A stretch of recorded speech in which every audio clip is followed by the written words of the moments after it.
Today on CHGO Blackhawks, we welcome the prospect Don Anthony Donati for the first time. Haven't had him on before, even meaning to for a while. We're gonna plus game, 4 of the Stanley Cup Finals tonight, and today is a big anniversary for the Blackhawks. All that next on CHGO Blackhawks.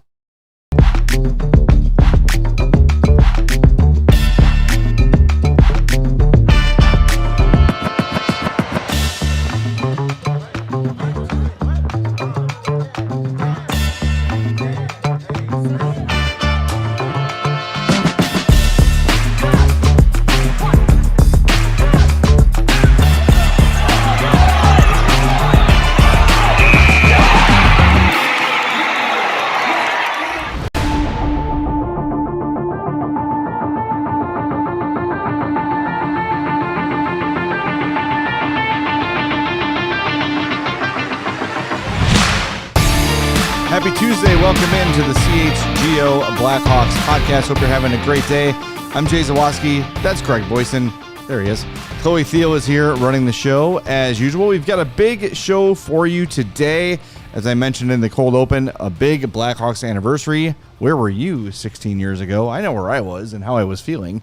Good day for the most part. June 9th, 2010. We're going to talk about that. We've got Game 4 tonight. We've got some more NHL news going on, some coaching hires, some trade rumors here and there. But we are going to start with the NHL Draft Combine, and we're going to bring in our guest, Anthony Donati. You know him as the Prospect Don. If you're on hockey social media, he is all up in your face, and you can't do anything about it. He is the hardest working man in show business. He was at the Combine this weekend. Anthony, how are you, man? It's good to have you. Thank you for that amazing intro. I really appreciate it. I'm doing really good. Obviously, there's so much content to be posted after the combine, but this is my favorite time of year. So thanks for having me on.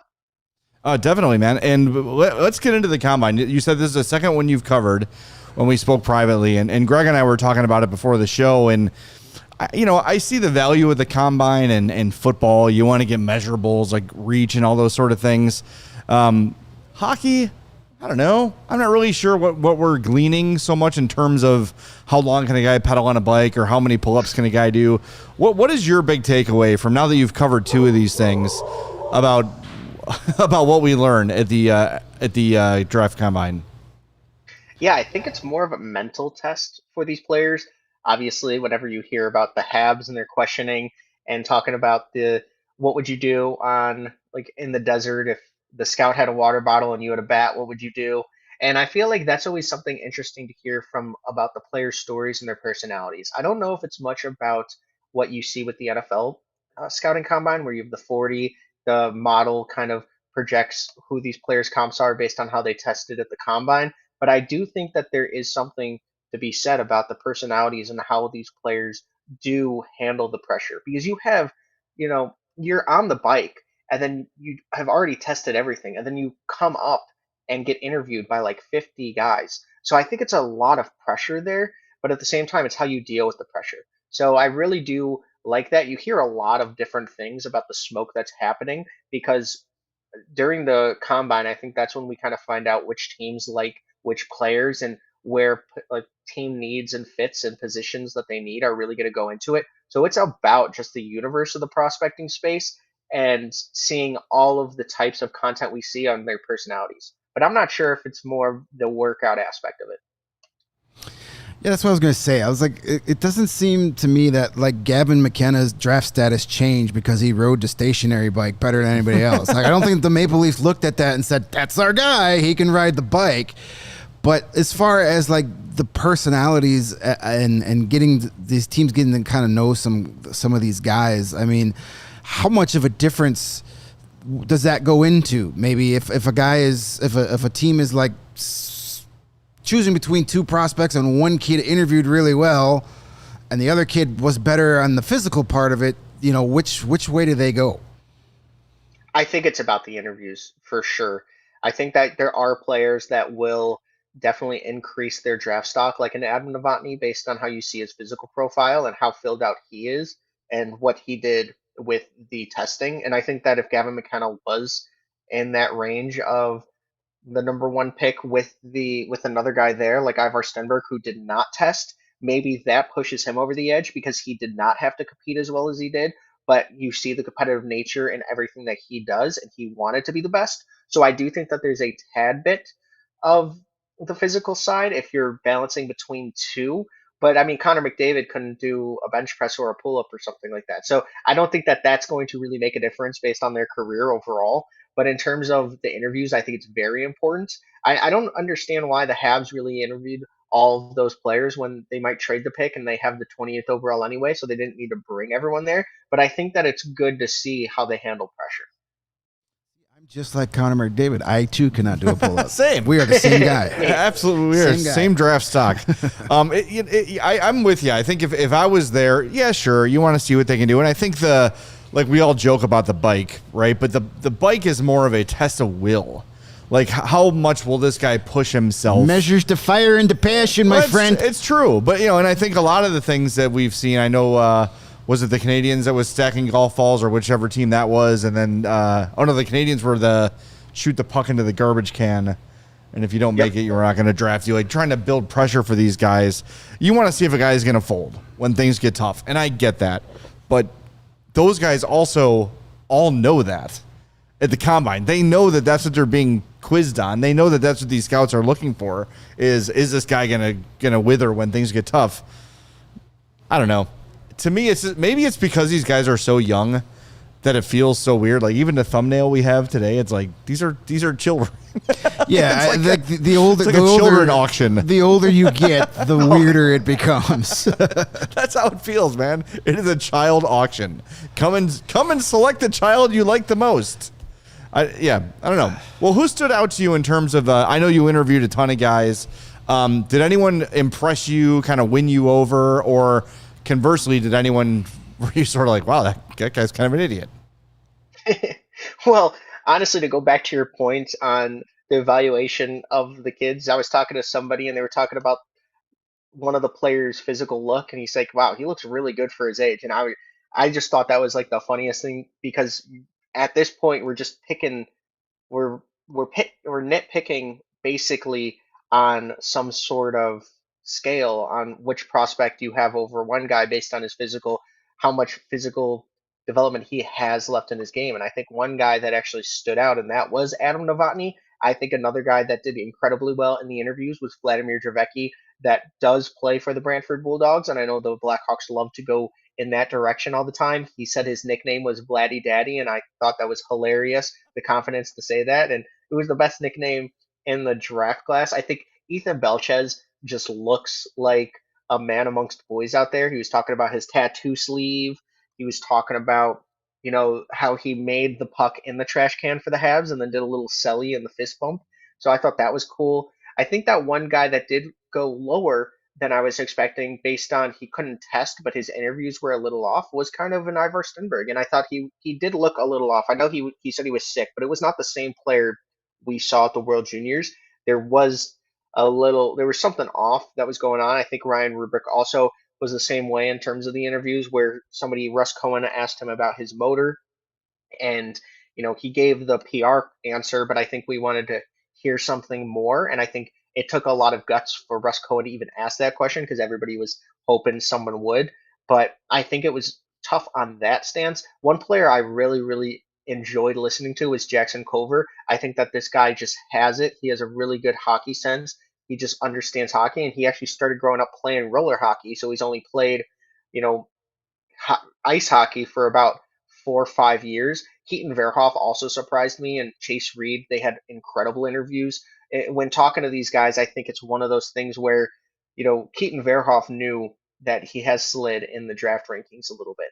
But what is that going to do with his mentality? And the thing about Chase Reed was he grew up playing goalie. He switched over when he was 11 or 12, and I thought he answered the questions fantastic when he was up at that podium with Gavin McKenna. It was supposed to be Ivar Stenberg and Gavin McKenna, but Ivar ended up switching to go with Albert Smeets. And Albert Smeets also, who I think could be in the race for the Blackhawks' fourth overall pick, because I've heard that since the World Juniors. But at the same time, like, he is an incredible interviewee. Like, you have to give him your best question, or he's not going to basically give you an enthusiastic answer. So I think it's funny based on when you're talking to these guys, you have to tweak your questions based on the personalities of the players, and you notice the personalities very, very quickly. If I was drafting first, second, or third, that Stenberg stuff, that's a red flag to me. Yeah, no, I was going to say, Chloe, can we clip that? Yeah, and you send definitely that off don't to want the to take Sharks and the Stenberg. Canucks? I mean, that's the sort of thing. just- If you take Stenberg, that you're going to tank your franchise, Yeah, and you no. might as Yeah. well just let him fall to 4 and just let somebody else deal with it. To me, that is a hands-off top 3. no, we no definitely- chance. we Wow, the definitely kid don't- can't even show up for the combine. Definitely don't want that. Him and Macklin Celebrini will just not get along at all. No, Absolutely, definitely ridiculous. don't want that. I mean, that's the sort of, you bring a guy like that in, and that's a clubhouse cancer, and you don't need that. Yep. All right, clip that, Chloe. Put that on the internet. Yep. Great. All right, there you go. It's official. He's fallen the floor. Yes. You heard it here first. Everything's coming up Stenberg, and I love it. No, it's cool. For your standpoint, and I wanted to put you on because, and I've told you this in person and off the air and stuff, like, what you're doing is incredibly impressive. You're building this brand for yourself. What did you start, like 2-3 years ago doing this? Maybe probably longer, but Yeah. I think really started garnering a bunch of attention then. For you to be at these things, like, what is that like for you? And have you found, when you talk to these scouts and stuff, are they recognizing the name? Yeah, honestly, like the support I've had with the advice that you, Mario, and Greg have also given me, as well as like people like Stephen Ellis, Shane Malloy, Russ Cohen, the top people in the industry, they've really helped me kind of understand. It was such a grind to get into the industry. Like 4 years ago, I was just trying to do anything to start as a contributor. And now that I'm actually having a platform to talk about these players and their strengths, I feel like it's kind of like a dream. I didn't really expect any of this to happen. And if it was going to happen, maybe like 10 to 15 years down the road. But I think that I just am really happy for the industry to continue to grow as well because, we're going to continue to see expansion teams. There's going to be more prospects that are going to need the coverage because more players, once two teams come in by 2030, there's going to be more opportunity for them to succeed. So I honestly think that it's honestly just been a dream, and I appreciate both of you guys because I honestly wanted to hit the podcast scene because of Greg talking about his story and overcoming things too. So I think that that's one of the things that really made me push to be online because I didn't know if I wanted to just do the scouting reports and be somebody that wasn't on camera. I think that being on camera is definitely a lot harder than people think it is, but you guys really were my inspiration as well into that. Well, you're killing it, man. You're putting in a ton of work, and it's paying off. And it's like I said, I said it jokingly at the beginning. Like if you're on hockey Twitter, there's your stuff, and you're just doing it on your own. And that's awesome. So good for you. We got a Ovi Clapbomb was in a chat, and he sent a $2 super chat saying, "Big day for Hawks Twitter. Proud of you, Don." Heart emoji. The dogs. We've got the dog pound Dog's going happy off in the for you, background. too. They're really excited. And we got Yeah, I'm big another with the super. dogs. We got another one from Adam here. $5 says, "I feel like the Blackhawks have it easy in the draft. It's basically whoever lands at 4. If it's a D-man, they can pick their best option." Thanks, guys. Yeah, so I want to get into the draft with you a little bit here too. And we have been sort of drawing these scenarios where Stenberg somehow ends up at 4, where McKenna's first, the Sharks take a defenseman, Malhotra goes with Malhotra, and then there he is sitting there for 4. How do you see this going? Just up until 4, I guess. Based on what I'm hearing now and the shocker that I've heard because I want Stenberg, I think that there's a higher probability that Stenberg actually falls to 4 than I ever thought. I think Caleb Malhotra and the Canucks, like that's done. I think that the writing has been on the wall. I think that the San Jose Sharks do want to go in the direction of a defenseman, and I don't think I think every team would be shocked if the Leafs do not take Gavin McKenna, number one. But I was talking to Chris Peters and Ben Pope before we were on the same flight back from the combine, and it's just like every type of thing is pointing to Stenberg. And I know that Blackhawks fans heard it last year with Misa for a little bit of time falling to the Blackhawks, but this is a different situation. And I think that Frondell was the right pick at this time. I think that he's looked fantastic. At the same time, like Stenberg is the guy that if the Blackhawks do want to surround Bedard and Frondell or either or with that talent, like Stenberg is the guy. And even Caleb Malhotra would be a fantastic fit for the Blackhawks if he does indeed fall. Like if the Sharks take a defenseman, this is a great draft class for the Blackhawks. But if the Blackhawks do end up drafting a left-handed defenseman, which I think they should instead of a right-handed defenseman, Carson Carrolls or Albert Smeets would be fantastic. Albert Smeets, I think, should be one that you trade back for, gain some more assets, and then take the most physical and athletic defenseman in the class. But the upside offensively is limited. Will he help Artem Levshunov and Rinzel? Yes, 100%. When you get a guy that's that physical and a shutdown D man that does have some puck moving and passing ability, I do think Albert Smeets would be great. But there's a drop off, in my opinion, from Chase Reed, Carrolls, and Verhoff. We saw Cam Robinson actually just do his post combine mock draft, and he had Verhoff going to 4 and Stenberg falling to 5. I do not see that as an outcome. I think that if Stenberg does fall to 4, the Blackhawks will take him. You have to take a guy like Ivar Stenberg. I mean, he is just so elite. He was putting up numbers that were close to Daniel Sedin basically in 1999. And how are the Canucks not going to take him? But the Canucks aren't going to take him because Caleb Malhotra obviously is the son of Manny Malhotra, and they were the team that was at Brantford most of the year. They saw him more than anyone. I was talking to Reed, and yeah, they were there more than anyone. So I would be shocked if the Canucks don't take Malhotra at this point. Malhotra has so much upside. He's 6'2", top like 1C potential. I think that the Canucks won't go right-handed defenseman. There's a really deep class in Landon DuPont for next year in 2027. And one of the things that I don't think is talked about enough is that Ilya Mikheyev trade is actually gave the Blackhawks the second round pick in 2027 to the Canucks. So that's going to probably be 33 because I think the Canucks will be the worst team in the league. But at the same time, like they're not going to go defense. So if they go with Stenberg or Caleb Malhotra, you know, and the Sharks go defense, one of them falls. But if not, the Blackhawks are getting a stellar defensive player that I think can be a top pair D. And if they do decide that they want to trade one of their younger defensemen in the prospect pool, they can do that. I'm not going to say names of who, but I think that there are a few that might be on the outside looking in. So if there are some value that you can trade for a winger for Bedard on his line, then I think that you go ahead and reset the ELC, reset the timeline, and get a Chase Reed or Verhoff for Carrolls. If the Blackhawks take Keaton Verhoff over Ivar Stenberg on draft night, I'm walking off the set because I'm not going to want to deal with the chat. And rightfully so. I mean, look, like that would be upsetting. No, that's a reach, and when you've got an opportunity, and it is probably too early to say to right or wrong in taking Levshunov over Demidov, but right now, as of today, that feels like a big miss and a big whiff by Kyle Davidson. If that opportunity is there for him again, he's got to take it. He has to take Stenberg. He has to. The other question I have for you is if for some reason at 4, Stenberg is gone, right, and it's Malhotra or, I guess, then the Sharks would probably take a defenseman too. Well, one thing we always... Is it Malhotra defenseman is what I'm asking. Right. For the Hawks, basically. It would be Malhotra 100%. Jeff Blashill in his last day before media day, last practice, he was talking about how he wants Bedard, Frondell, Nazar as the centers down the line. So if they do end up picking Malhotra, then what they can do is put Frondell on Bedard's line and then put Malhotra as the 2C and Nazar on the 3C if they want Nazar on the 3C. I don't want Nazar on the 3C. I think that they can mold, Oliver Moore or Boisvert into that 3C, but at the same time, and put him on the wing.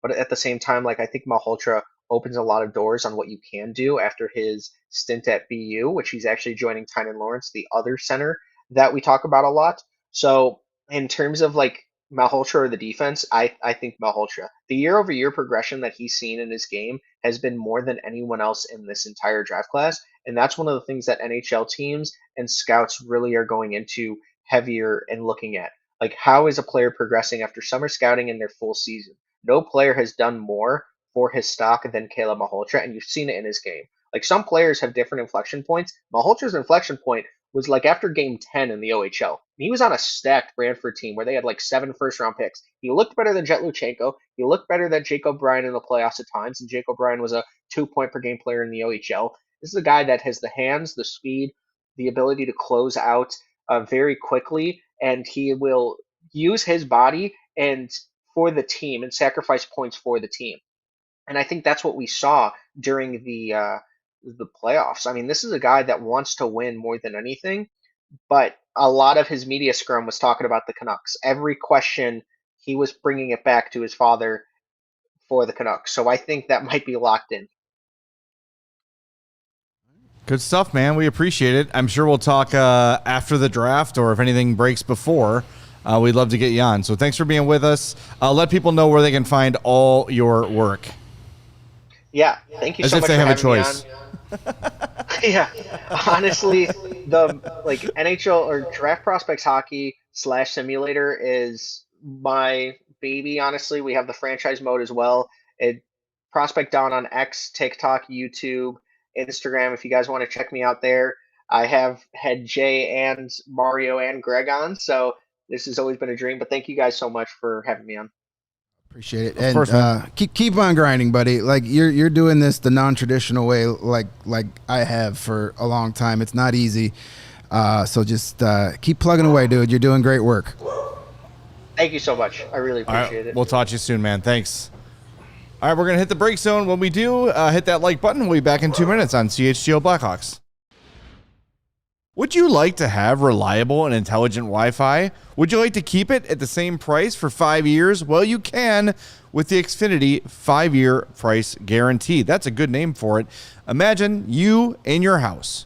You're streaming the game and everyone's online and everything's working. You don't have to worry about it. You don't have to worry about lag or anything like that because you've got Xfinity super intelligent Wi-Fi that finds and fixes problems before you even know you have them, and it's the same price for 5 dang years. And the best part, no annual contracts, no hidden fees, and Xfinity's best equipment is included.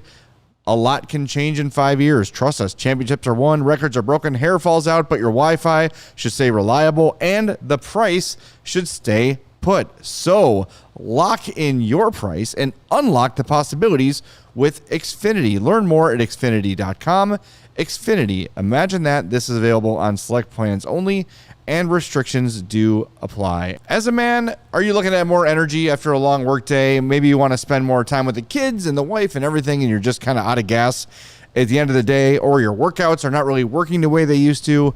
If any of those things sound familiar to you, testosterone therapy might be for you. As we get older, we tend to lose testosterone, causing all those issues to get worse. So check out our friends at Game Day Men's Health. They want to support every man's health journey through personalized care tailored to their goals. It's a super easy process.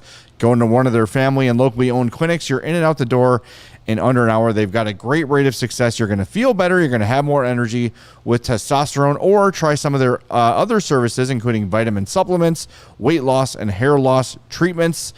Start your best life with Game Day Men's Health. Check out their locations in Skokie, Naperville, or any of their multiple locations throughout the Chicagoland area. Scan the QR code on your screen right now to find the one closest to you, or go to GameDayCHGO.com to learn more. All right, thanks again to Anthony Donati for joining the show. Good stuff.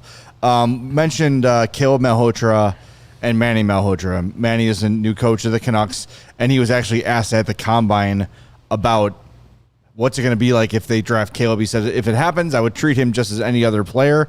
And I know people would say, well, you can't because it's your son. And I do understand the challenges there. When Caleb brings up hockey to me, he always wants to talk to coach. I've seen his growth over the last couple of years and what they've done in Brantford and the evolution of his game. I think he would have the wherewithal and the ability to separate the two at the next level. So it doesn't sound like a big concern from Manny. No. And who's a better scout on your system in your entire organization Yes. than the kid's dad to Right. be like, yeah, he'd be a great fit, or I don't know. I know some people. You know, it was funny when he was the AHL coach. It was a sure thing he was going there, and all of a sudden he's the NHL coach, and I'm like, well, I don't know. So you know, listen, you take the best player available there for your situation, right. and that's a center for the Canucks right now.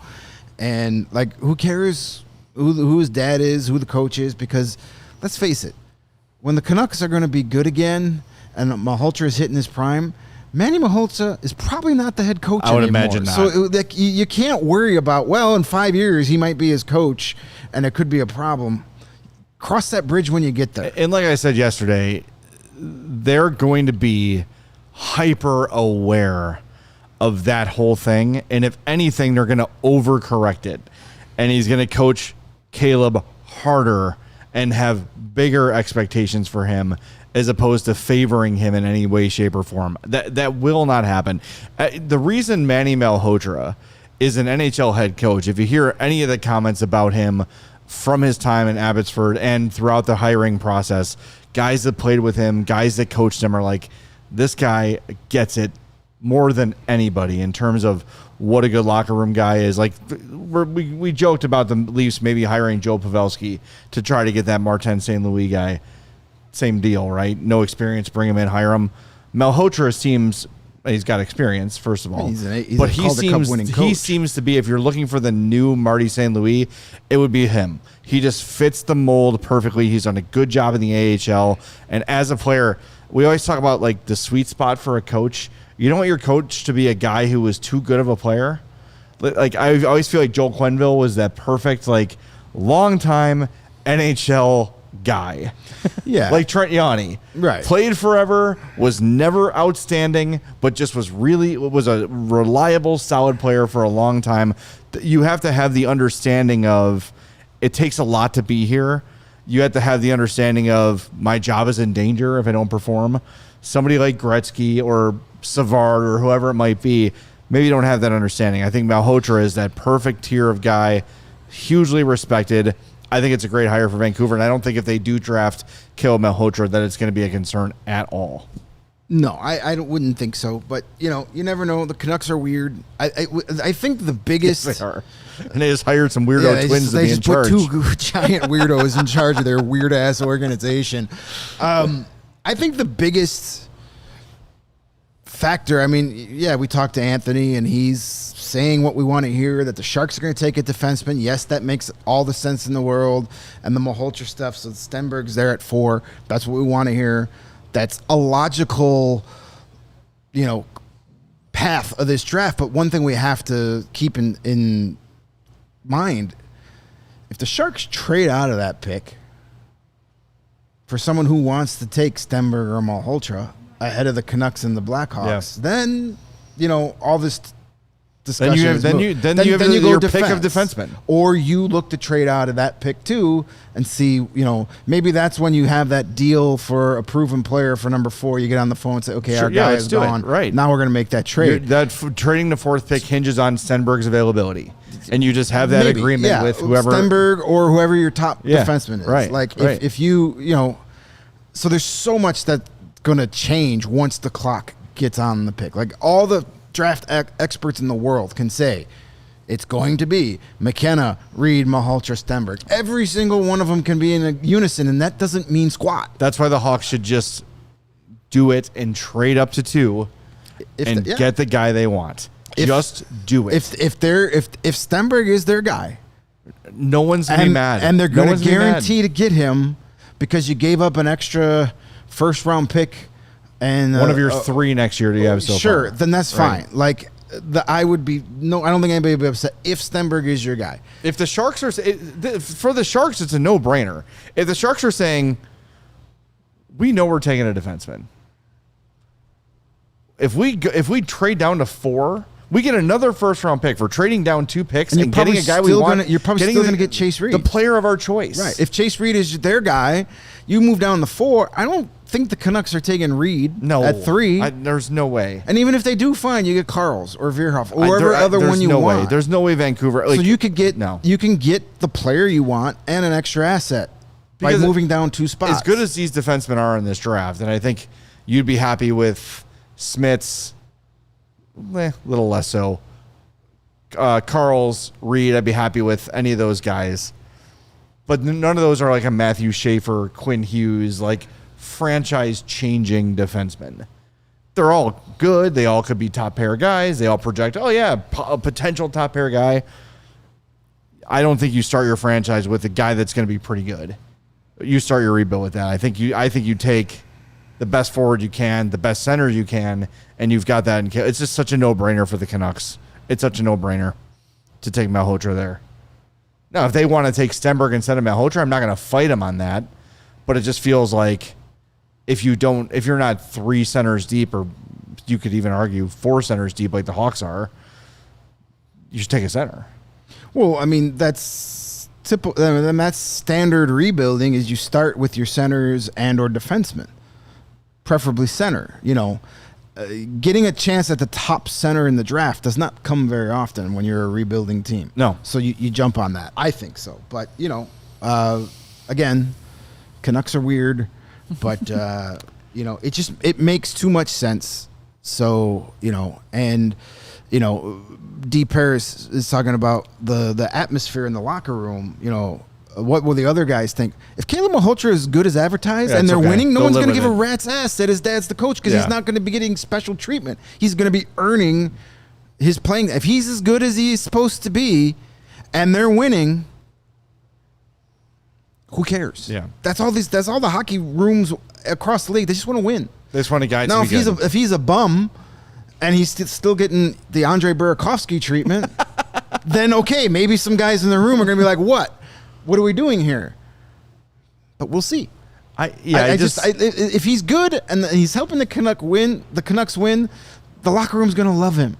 Yeah. And they're not going to be worried about it. I see what you're saying. Like, guys want to talk crap about the coach, and guys want to blow off steam, and like they might be a little hesitant to do that. I understand that. I get that.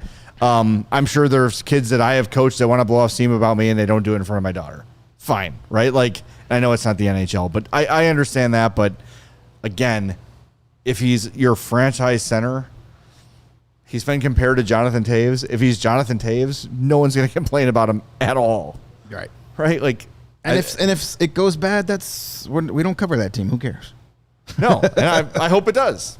Nothing against Caleb, but I want the Canucks to be bad forever. It would be fun. It's going to be an interesting night for sure, and it just needs to get here already. Yeah, I'm tired of talking about it. I'm tired of all these scenarios.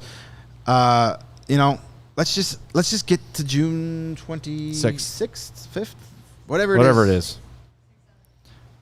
Oh boy, you got to stop. Yeah, the it's 6-7 over. thing is It's just over. Once the Blackhawks I barely coach said does it. it. The horse is I barely dead. said it. Well, okay, Stop beating Blashill it. did that like months and months ago. Right. Right. Exactly. When a 60-year-old man does it at the lectern, it's dead. You're saying that when Blashill says it, that means it's dead? Yes. Okay. Yes. I'll remember that. We have seen trends come and go. It's Yes. dead. Fine. It's dead. Speaking of June 26th, by the way, you know what else is June 26th? That's a segue. The great big CHGO scramble. And look at Chloe having the graphic ready right there. See? Nice job. It's not all memes and BS with her. She knows what she's doing. That's why I said it. Friday, June She 26th, has her supporting moments. Big Brothers, Big Sisters of Metropolitan Chicago. It's at White Deer Run Golf Course in Vernon Hills. 9 a.m. shotgun start. 18 holes plus a cart. You'll get a free dart. No, that's not true. You'll get a limited edition CHGO t-shirt, whole contest prizes and giveaways. You'll get lunch. You'll get drinks. The whole 9, the whole 18. See, that's clever. You'll play alongside CHGO legends like Greg Braggs and the rest. It's a good time. Go to And that allchgo.com White Sox guy. /events to sign up. Jokes aside, our golf outings are always awesome. They're a ton of fun. The whole prizes are cool. Every year they hire a golf pro, a professional women's golfer, to stand at one of the tee boxes, and you buy their shot. And it's incredible to me that someone that golfs can say, I'm going to put the shot right there and then do it. Well, that's why they're a pro. It blows my mind. I don't care. To me, that is just wow. You knew exactly what you were going to do, and you did it, and it went exactly where you thought it was going to. That's worth $20 right there. So it's a good time. Head on out to White Deer Run on the 26th. allchgo.com/event. Get your tickets. All right, we're going to hit the break zone one final time. We come back. We've got some NHL news and notes to get to. But first, we want to remember 16 years ago today when the Blackhawks won their first Stanley Cup since 1961. That's next on CHGO Blackhawks. What kind of dreams did you have when you were a kid? What did you want to be when you grew up? Me? I wanted to be a hockey podcaster. That's it. How about now? Thinking about starting your own business? Shopify is the e-commerce platform behind millions of businesses around the world and 10% of all e-commerce in the U.S. I can say this because every time I see like a Shopify page, it makes it way too easy to shop. and I end up spending more money than I should. That is an endorsement for Shopify because you want to sell stuff, and I will buy it if you use that. They've empowered a CHGO merch store. Get yourself a CHGO shirt like mine here. It's awesome. Shopify's got you covered with website creation, product descriptions, email, and social media marketing, and more. They even have AI tools to help you maximize sales. If you're ready to sell, you're ready for Shopify. Turn your big business idea into... with Shopify on your side. Sign up for your $1 per month trial and start selling today at shopify.com/allcity. That's shopify.com/allcity. New vehicles are in store at Ray Chrysler, Dodge, Jeep, and Ram, and this is your chance to score a great deal at the Declaration of Deals sales event. Head to Ray CDJR on Route 12 today to choose from their huge inventory of new Chryslers, Dodges, Jeeps, and Rams models. And right now, get up to $14,000 off MSRP plus 2.9% financing for 72 months on the new 2026 Ram 1500 Crew Cab. Plus, shop over 125 vehicles priced under $20K with a friendly team of brand experts. The team at Ray CDJR is here to help you during each step of your shopping journey. Go check out our partner today to shop one of the Chicago area's largest inventories. Find the right new vehicle for you, then drive home happy. The team at Ray CDJR is the only one we recommend. For more info, visit Ray CDJR today on Route 12 in Fox Lake or online at raycdjr.com. They've been serving the community since 1963. All right, we're back on CHGO Blackhawks. We have almost 300 people watching and only 74 likes and a thumbs down. That guy can get bent, or gal. I don't want to assume. It's probably Chloe, actually. Sit on it, Potsy. Please hit the like button for us and be sure to subscribe. Steven was over here looming, threatening, scaring us all. So hit that subscribe button, hit that like button for us. If for nothing else, that we're going to remind you that not that long ago, this team was very good. Several times. June 9th, 2010, overtime, Chemo Tieman's jock still hangs. Is it the Wells Fargo Center? Is that what it's still called in Philly? Sure. Whatever. The Philadelphia Spectrum. That's what, yeah. Chemo Tieman's jock is still up there in the rafters from when Patrick Kane head faked him 6 times. I thought only Lane Hunter did that. And scored the game winner for the Hawks' first cup since 1961. Greg Boyson, where were you? I was at the Edison Park Inn in Edison Park that night. Place has good-ass tendies. They do. Probably had a few that night. Went there because at the time I lived 2 blocks away, so it was very convenient. But we got there super early to get the best table by the big screen TV, and that was crazy because I had actually, I was season ticket holder at the time, and it was kind of like I was torn. I'm like, do I want the Hawks to just get it over with tonight and win and just guarantee the championship? Or part of me was like, I really want to go see a Game 7 Stanley Cup final in person. Like, that's a dream game to go to. And I just remembered that, that was probably the only downside of that whole night was how anticlimactic the goal was, because nobody knew it was in the net except Patrick Kane. Yeah. And it was kind of like everybody in the bar, jam-packed, shoulder to shoulder, and everybody's kind of like, the hell is going on? Why, like, what? And then it took like 7 or 8 seconds before, even Doc Emmerich, as great as he is, started making the call. And then the place went nuts. Well, when you heard Doc, I literally just watched it before the show started, and Doc tried to save the fact that he couldn't see it, which if you actually hear him screw up the call, it's actually really impressive because he just starts describing something else happening to like get his okay, while I find this puck, right, I need to be saying something, and starts saying Karam's and Bun, and he's like, oh, it's in, and then he notices the goal scored. But yeah, it was just. You're right. It was a little bit anticlimactic, but it feels like whenever your team suffers for a long time, there has to be some kind of like weirdness to it. Like the Cubs needed a blown lead and a rain delay. It just can't be just an ordinary win. It has to have some kind of strangeness to it.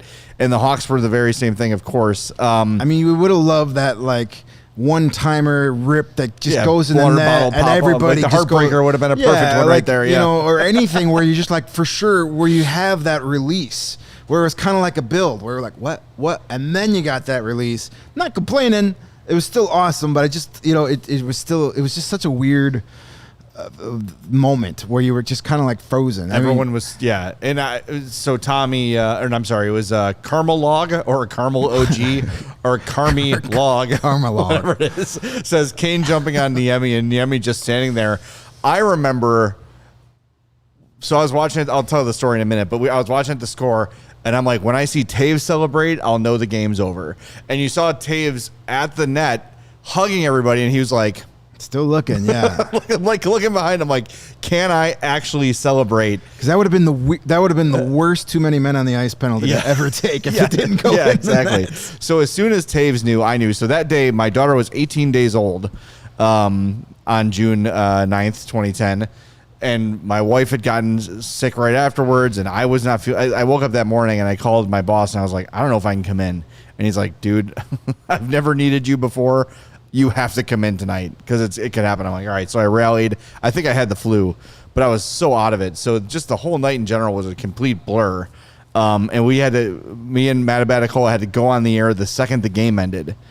Like, honestly, like as soon as the final horn sounded and the goal was scored, we were supposed to be on so people could switch off and turn us on immediately.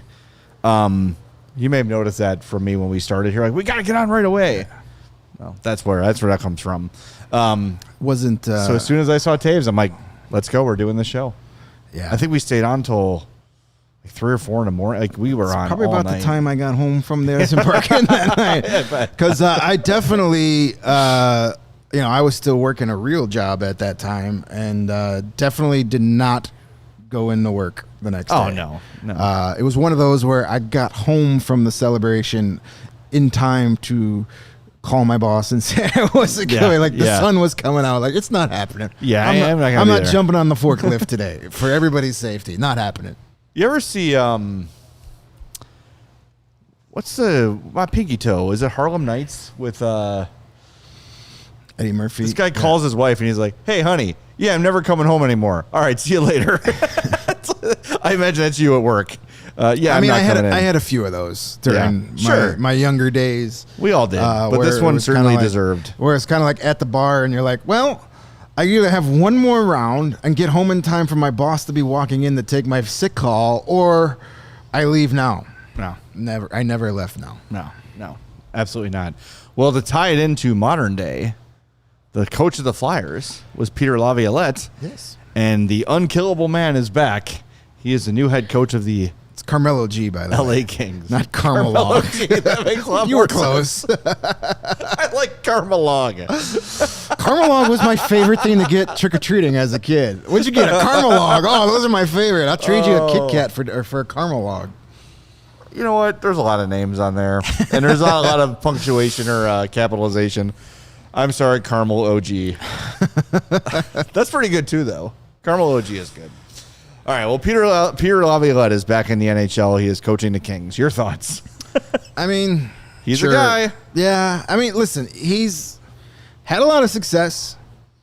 You know, he won the Stanley Cup with the Hurricanes. He was Rod Brendamore's coach when he was the captain. And I totally forgot about that, by the way. And he took the the Flyers, as you mentioned, and he took the Nashville Predators to the Stanley Cup final too. That's an accomplishment. I mean, that's that. So he's been to 3 finals as a coach, but he's another one of these guys that seems to just grind your team into submission after a couple of years. Like his window of life is not long, and that's why he's only got a 3-year deal according to reports. Yeah, but a team like the Kings is the perfect guy to bring in a coach like that because they're not getting any younger. They're kind of in that weird middle. So if he can somehow get a 2017 Predators-esque season out of them, it's the right group to do it with. Yeah, he seems... And I have to imagine they probably talked to Artemi Panarin a little bit because Artemi Panarin played for him in New York,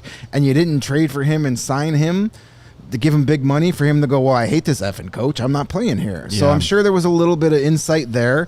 It's not the worst hire. No, he's perfectly fine. And I'm honestly surprised it took him this long to get another job. But, I mean, I think the Kings just didn't want to wait for Bruce Cassidy. I think that was their first choice. Same with Edmonton. But the Golden Knights are screwing them. That's another show for another day. If you fire a guy, the guy should be allowed to coach where he wants. It's one thing if a guy resigns. Right. You fired him. Let him go. You fired him. Yeah. Let him go find work elsewhere. But that's a different show. But yeah, like the Kings are just such a weird. You felt like with Kopitar retiring, it was a perfect opportunity for them to just be like, all right, let's just hit the reset button, start this thing over. They're not completely. I mean, I don't know. I got to look at their roster, but it just feels like they're just be chasing their tails until they're in a spot where they're not going to be able to get out of it because they're not going to be bad enough to get great picks. They're not going to be good enough to win a cup. They're not a Stanley Cup team. I'm just looking at their roster here. Like, Samuel Helenius is 23, Alex Laferriere is 24, but like none of these guys are superstars. Quentin Byfield is a stud. I'll give you that one. Defensively, they've got one guy under 30, and that's Mikey Anderson. Whoa. Brant Clark needs a new deal. He's 23. That's a good young player. Their goalies are a combined 69 years old. Nice. I just don't know what the end game is here for the Kings. And maybe that's how they're looking at it is, look, we don't have they got anyone young, so we might as well try to win. They got you never know. They got the king of mid as their GM in Ken Holland. Yeah. Like who just the guy rode, making all those playoff appearances with the Red Wings for all those years and enjoyed the genius that he was called for taking Pavel Datsyuk in the 7th round back when Russian players didn't come over as much. That's why he was a 7th round pick in the first place. Yeah. But we saw what he did in Edmonton. You're handed a team with 2 generational stars and did nothing with it. And now he's in LA and he's, I don't know. He gets Panarin, which was kind of a weird deal. It didn't really make much of a difference. They still were a 1st round loser, though it wasn't because of Panarin. He was like the only guy scoring in that series. Now with Kopitar gone, how do you replace that? You really don't, but maybe they're a team that makes a trade this summer to get one of those centers out there. Maybe they figure out a way to convince Dylan Larkin to come play for them. Or they go get they get in the Matthew Barzal derby because they need a center. Yeah, I mean, and if you add Larkin or Barzal, all of a sudden in the pillow fight division that is the Pacific, all of a sudden that's a much better team with a proven winning coach. Yeah, like I don't think you bring in Peter Laviolette to stand pat with the roster you have. No. So they get in and they get one of those big trade targets. All of a sudden, they might be a team that can win a round or two in the playoffs. Trying to find their draft capital here. Like, what do they have to trade? Well, they're fully stocked on first for the next 4 years. They've got 2 seconds this year. Yeah, they got plenty of they got draft capital. They can make things happen if they want to. And if they want to, there's already talk about Byfield possibly being out there. Maybe you dangle him out there to get one of those veteran guys back. It's possible. So I think, I don't think it's a terrible move. I think this makes them a better team. Obviously, it's a much better. It's an improvement over Jim Hiller and DJ Smith. I would think so. So it's a predictable, but probably based on who's out there, probably the best they could have done, minus the Bruce Cassidy stuff. Sure. Yeah. I mean, I don't know. I'm looking at his Laviolette's like year to year, and there's always like a spike, a drop, fired. A spike, a drop, fired. I think his just kind of like we've seen it's kind of like John Tortorella, kind of like Daryl Sutter. Eventually, shelf life. Teams, especially with younger teams, yeah. Like, I'm tired of this guy yelling at me. Like, I'm tuning him out, and you overwear your welcome. But if you win in those first 2 years, you're fine with it. And that's what they're trying to do by signing Artemi Panarin. Let's see, He's 2 years. I think. 2 years, yeah, that's doable. He's 34. So that their window to win is that contract. They want to try to be this You year's. still have Kempe there in his prime. Well, they want to be this year's Golden Knights, and you look at what we should go back and check the All-City brackets that we did.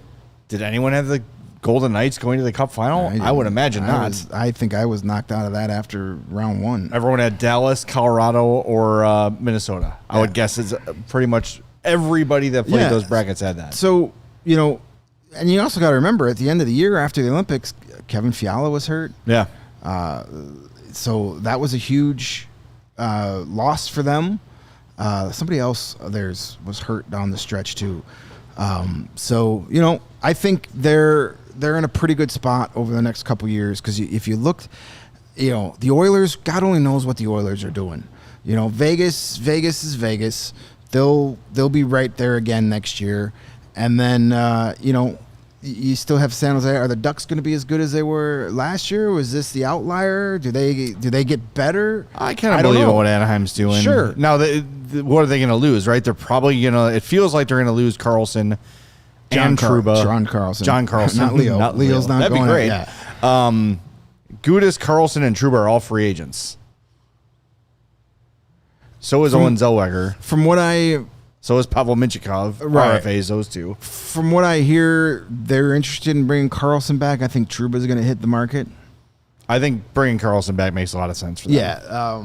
And I feel like they're in a place where he'd be fine signing there. Like you see what it's a playoff team. They're on the rise. You don't need as much of that veteran, I don't know, what's the word I'm looking for? The protection. Right. Because Jackson Lacombe is becoming a really good defenseman. Yeah, Minchikov is good. And Minchikov is becoming good to where they don't need to be sheltered as much as they were the last couple seasons. So, but, I mean, the Kings could be,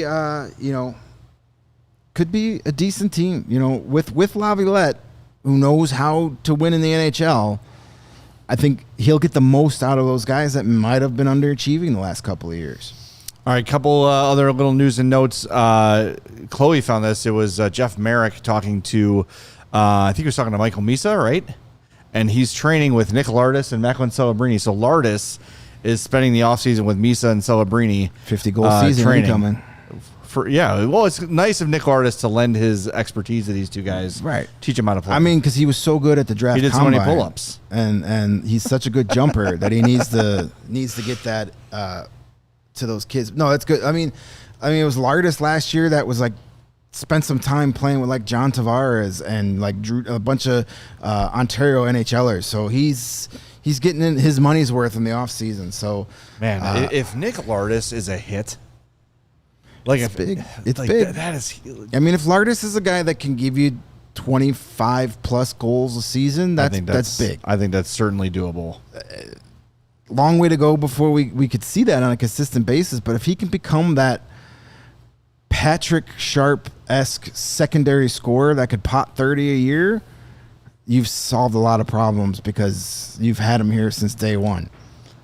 And to just throw that in, and you kind of feel like Kancherov is kind of a guy that probably 3 or 4 years ago you weren't counting on to be a big part of things. They're like, oh, wow, that happened. And then Nick Lardis scored 71 goals and then 10 in 41 games last year. It's like, kind of some found money up here. So we'll see. And then the other big free agent thing today, Michael McCarron re-signs with Minnesota, 6 years, $3.3 million. The money's fine. Like he was definitely getting that as a UFA, and he's worth it. He does 6 years. He's 31. I really thought Michael McCarron would have been a great fit for the Hawks here at 2 years, and good for him. I mean, listen, if somebody's coming to me and say, "Here's 6 year guaranteed $3.3 million," and I'm 31 and kind of been a journeyman my whole career, I'm taking it. Good for him.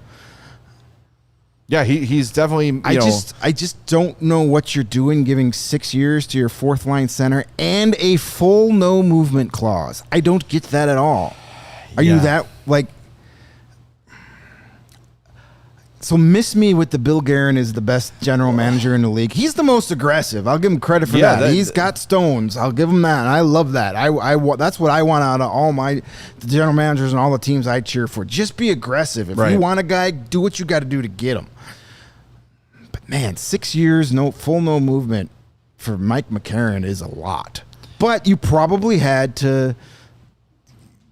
And the fact that he could have gone as an unrestricted free agent in one of the weakest free agent classes. He could have done the Mikheyev thing. And could have got 2 years at $4.5, $5 million. Oh, 100%.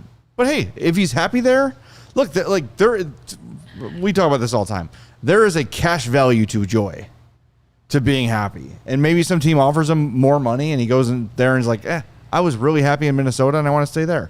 Fine. I get that. That means Nick Foligno's not coming back because they can't afford him, though I don't think he was. I think he's ready to call a career. Probably have to trade Nico Sturm now.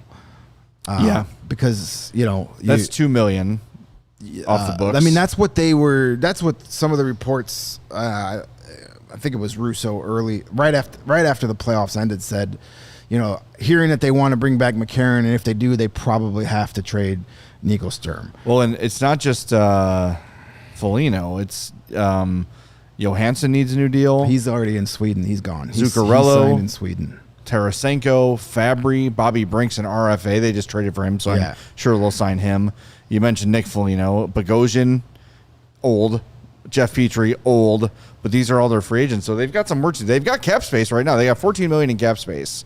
That includes the Kaprizov deal, right? But they only have. But you have to sign what? You don't have a 4, full 5, roster 6, right 7, now. 8 forwards. Yeah, so they got to figure it out. Yeah, but listen, Guerin shoots from the hip and finds a way to get things done. I don't know. I think he's one of these guys that I'll worry about 2030 when we get to 2030. Well, look, the Wild this is the best the Wild have been. This is the closest they've been to a Stanley Cup in their existence. So I think he's feeling that. And I think the pieces that are going to get him there are there and they are locked up. Your favors, you're hoping you're going to get something done with Quinn Hughes. That's going to be interesting. Dylan Larkin said he wants to play there. We'll see if they can make that happen. And I don't know if the McCarron deal changes that, but man, they're going to be a team where every penny is counted, especially when you got a $17 million deal for Kaprizov. And I understand, he had to sit on his hands for the first few years he was there because of the Suter and Parisi buyouts, but man, it didn't take him very long to get his team right back in that salary cap crunch. Here's $14 million extra to play with. See ya. Right out the window. Yeah. Hey, you know what? Like you said, I want, when it's time, like it is right now for the Wild, I want my GM to be aggressive. The fact that he got Quinn Hughes to come to Minnesota, that's a huge deal. That was a huge deal. It was. Now he's got to get him to stay. It didn't pan out in the end. They still got their rear ends handed to them. Here's your rear end by the Colorado Avalanche before they faded out. But, it was... and this is a year to prove to win. If you want to keep Quinn Hughes there beyond this season, he's going to do everything in his power to get Dylan Larkin. You can guarantee it. I just don't know if he has what it takes to get it done. I don't know. We'll see. All right, a couple super chats before we go. Joshua, $5 says, build up to this draft is pretty intense. I'm fairly new watching the sport. Is it always like this? A California town by me is getting a FPHL team. Stoked. It's not usually, usually have a pretty good feel for the top of the draft, but this one, the Sharks jumping up as much as they did and getting the second pick is such a wild card, because if it wasn't the Sharks, you feel like 1, 2, 3 would be very clearly McKenna, Stenberg, Malhotra in whatever order you want. But because San Jose is already loaded up front and needs a defenseman so badly, it feels like they're going to pick one there, maybe even if it's a little bit out of order in some people's minds. Yeah, so I think a lot of the there's a lot more talk because of the uncertainty of it. Usually you kind of know the top 6 or 7 picks are going to fall in line. There's not a lot of conversation to even be had. Right. And just because of the unknown factor, there's a lot more to talk about. Like last year, for instance, we knew it was Schaefer at 1. Right. That was a certainty. But then it was like, could Michael Misa go third? Maybe, but we all were pretty much counting on Frondell. Yeah, I mean, we were having some fun with it as we got closer to the draft, but we knew that wasn't likely to happen. And listen, I'm fine that it didn't, because I think not that I don't think Michael Misa is going to be a great player, but I think Anton Frondell might cause the Sharks to regret that they didn't make that pick. Yeah, would I make that trade today, Frondell for Misa? Probably not. I don't know. I'd think about it, but if you asked me draft day, yes, I would have. Shows you what I know. Yeah, well, that's why we're podcasters and we're not in the front office. That's right. And one more super chat from Brandon, who says, did you guys know Stacey King? My condolences to the CHGO Bulls, gents. Any names later in the draft scream potential steal. I'm not there yet. I have not gotten deep enough into the draft yet. Some of the draft guys are just coming out. We'll have to bring our buddy Anthony on closer to the draft. Yeah. To kind of, he breaks down that stuff so well. I haven't gotten that far yet either. I'm just starting to research second round guys, but like late round guys. Now that the combine's over, you'll start getting more of that stuff out there. So we'll see what happens. We are in overtime, by the way. So if you're watching on Fast, switch over to allchgo.com. The other part, Stacey King. I dealt with Stacey King very minimally. Just would call him on the phone, get him on as a guest. He was always great. This is what I say about Stacey King. When you see the way people are crawling over themselves to say something nice about him, that's all you need to know. Yeah, that's all you need to know about Stacey King. And it's really funny, the parallels between Stacey King for the Bulls and Troy Murray for the Blackhawks are astounding. Yeah, just very similar. Good role-playing players. I think Troy was probably a better player at hockey than Stacey was at basketball, but Stacey's got multiple titles, right? And just with the organization forever, an ambassador for the game and for the team, and gone way too soon and beloved. And Troy Murray was a guy that everyone wanted to say something nice about when he passed. Stacey King's the same way. An awesome guy. Everyone loves Stacey King, and that's all you need to know. CHSN actually put a show on last night, remembering Stacey King broadcast with Casey Johnson and Kendall Gill, and they had a bunch of guests on, and Horace Grant called in, and Horace Grant could not get through the interview. And Horace was my guy from those Bulls teams. Grant. I don't know. Maybe he felt like the most hockey-ish to me, the way he played. I loved him because he wore rec specs, and I wore rec specs when I played sports at that age. So we should wear those on the show someday. No, we shouldn't. No, we shouldn't. But just to see the way these guys talked about him was incredible. And honestly, it reminds me of when we did Terry Boer's memorial. Yeah. We had a 5-hour show. We were turning people away. We just don't have time to get every guest on that wants to say something. That tells you a lot. I never got to meet Stacey, but I know enough people who did work with him through the years, our Bulls guys, and enough of the behind the scenes, producers, cameramen you talked to over the years, and everybody loved him. They love him. And and even professionally, I don't watch a ton of Bulls basketball, mostly because, well, A, they're bad, and B, they play on a lot of the same nights the Blackhawks play. Yes, they do. So just, but for a guy that brought so much personality to the broadcast, especially over the last few years when it's been kind of miserable, but he's always been excited and makes the great call, all the hot sauce stuff. Just one of the all-time greats, and just such a tragic series of events, and it's going to take a while for the Bulls fans and organization to get over that one. Yeah, that's a huge loss for the city, for the Bulls, for everybody. So on that note, we're going to wrap things up. Back tomorrow at 3. Tomorrow we're going to talk to Reed Duthie. Who is Reed Duthie? Reed Duthie is the voice of the Brantford Bulldogs. We'll talk about Merrick Van Acker. We'll talk about Caleb Malhotra. The Brantford Bulldogs drafted a female goalie last night. And I will not stand for any more Parker Holmes erasure either by you. Parker Holmes, even though he's not on the Bulldogs anymore, he was there the last 2 years. So lots of good stuff with him. Charlie Romeliotis on Thursday. And when we talk to them, they'll be on the Xfinity mobile call-in line. So look forward to that. Talk to you tomorrow at 3 on CHGO Blackhawks. We all silly like the mayor.